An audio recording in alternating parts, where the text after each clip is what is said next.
Ready? Start. In conclusion, I would like to say a word in regard to employment with which I have been dealing so far.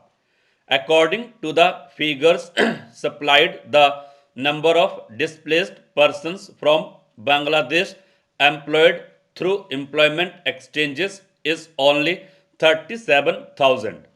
This is very meager compared with their total number, which comes to 32 lakhs according to the official figures.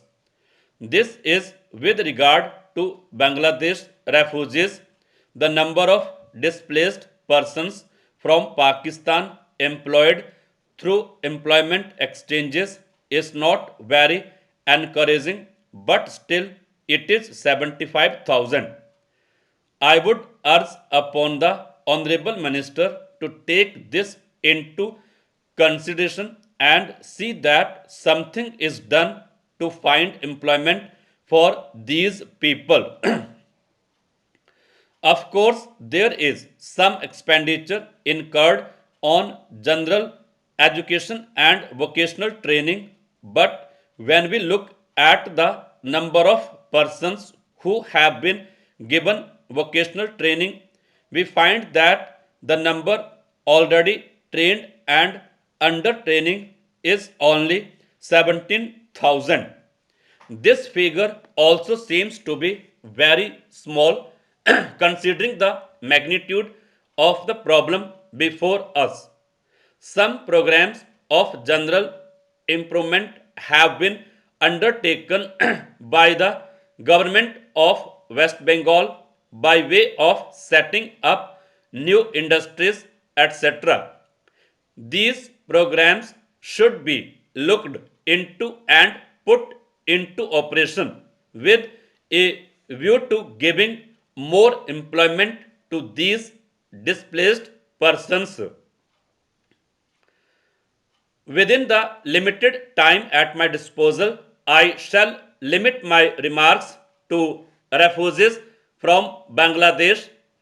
The first thing which strikes one as one looks at the various brochures and publications that have been given to us is the amount of contradiction one has to battle against.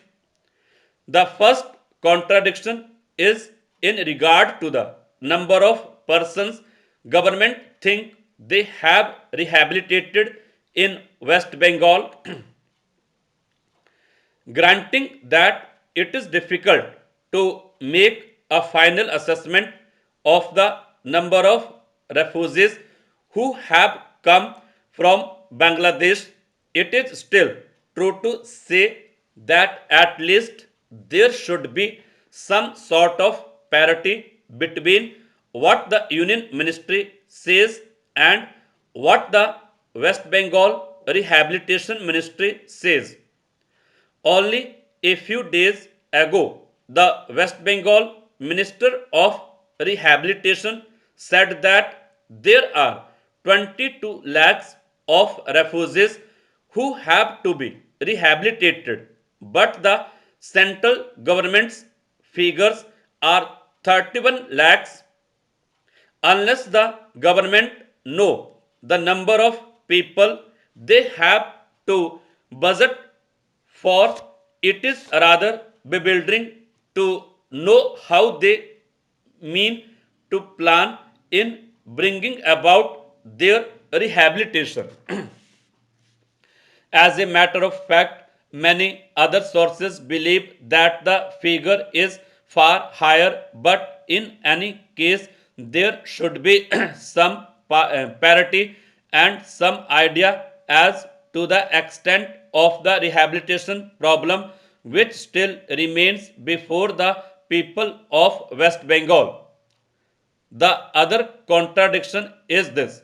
On the one hand, Srimati Renuka Ray says that in the near future they will be making a successful completion of the work of economic rehabilitation of refugees in that state But only last year Shri AP Jain said that as yet the problem of the displaced persons from Bangladesh was a matter which was giving some concern. I really do not understand why, in spite of Shri AP Jain recognizing that the problem is still quite serious, Shrimati Renuka Ray should have made such a statement.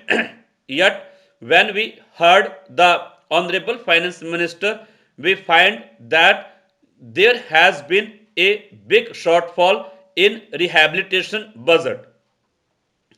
I think that if the fact finding committee's report had been published, the assessment that we have rehabilitated about 50% of the people of Bangladesh who came over as displaced persons would have become quite clear in regard to its incorrectness.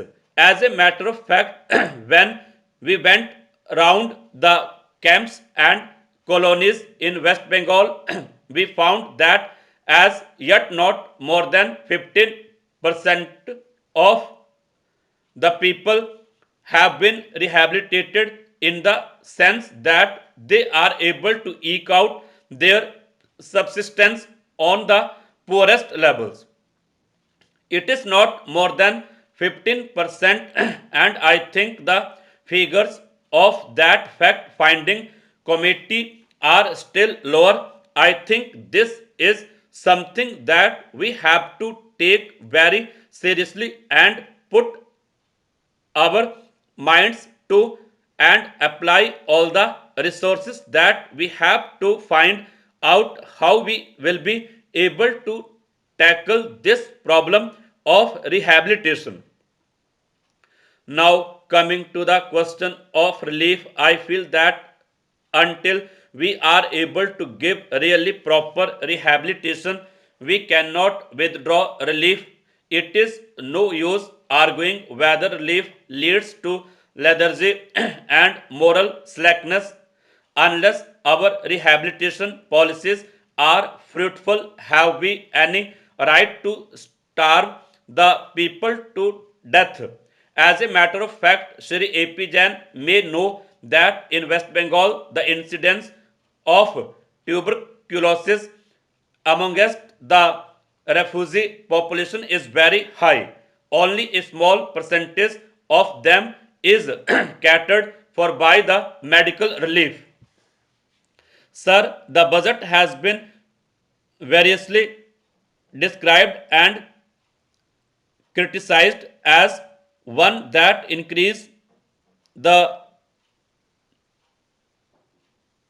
of the common man, one which gives concessions to the rich and encourages foreign investments. Stop.